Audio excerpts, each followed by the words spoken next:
Et vous, David Béliard, bonjour. Bonjour. Vous êtes adjoint au transport à la mairie de Paris. Fin du stationnement gratuit pour les deux roues. L'écologie, elle a quand même bon dos. La vérité, c'est que vous voulez plus de sous quand même, non ?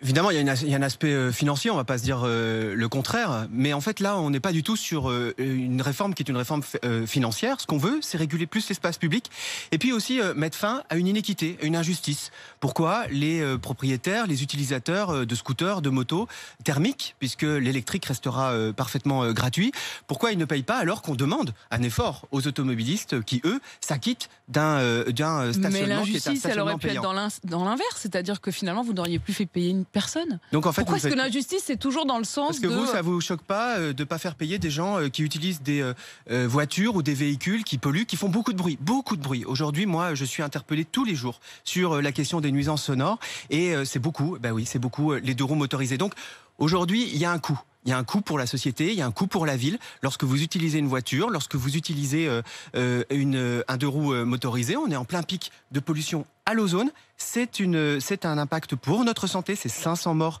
par an sur la question des pollutions, de la pollution à l'ozone.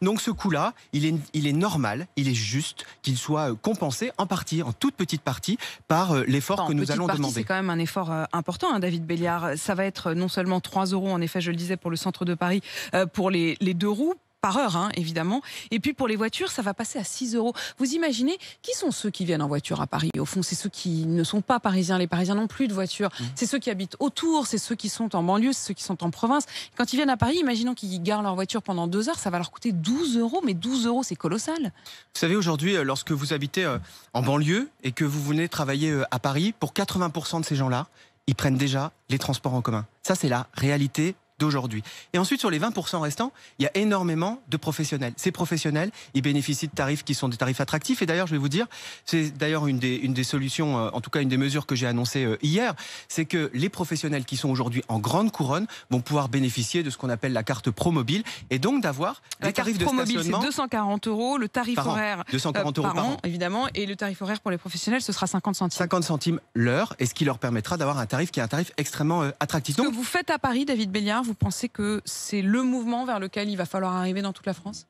Alors ce qu'on fait sur le stationnement, oui, bien sûr, mais ce qu'on fait plus globalement pour récupérer de l'espace public, pour dire on veut moins de voitures, et puis plus de nature, plus de place pour le vélo, plus de place pour les piétons, et plus de place aussi, on est pour les gentils et contre les plus méchants. de place pour les transports en commun. Non, mais il y a un côté quand même un petit peu, oui, on est pour la nature, bien sûr que tout le monde est pour la nature, mais il faut vivre, il faut pouvoir bouger dans une ville. Je vais vous dire, c'est pour ça qu'en fait on se bat pour les alternatives. Les alternatives en termes de transport en commun, les alternatives en termes de vélo, les alternatives en termes de piétons. C'est pour ça qu'on a un soutien plus particulier, par exemple sur les taxis. On va créer des places supplémentaires pour les taxis, pour permettre à celles et ceux qui ne peuvent pas utiliser le vélo, qui ne peuvent pas utiliser les transports en commun, de pouvoir utiliser plus facilement les véhicules partagés. 1000 places supplémentaires pour l'autopartage. Vous voyez, on ne va pas supprimer la voiture. On va arriver à un usage plus vertueux de la voiture. Vous savez, on est dans une ville qui est une ville très polluée, qui est une ville très bruyante. On a besoin aujourd'hui, plus que jamais, d'aller vers des mobilités qui sont des mobilités douces, qui sont des mobilités actives.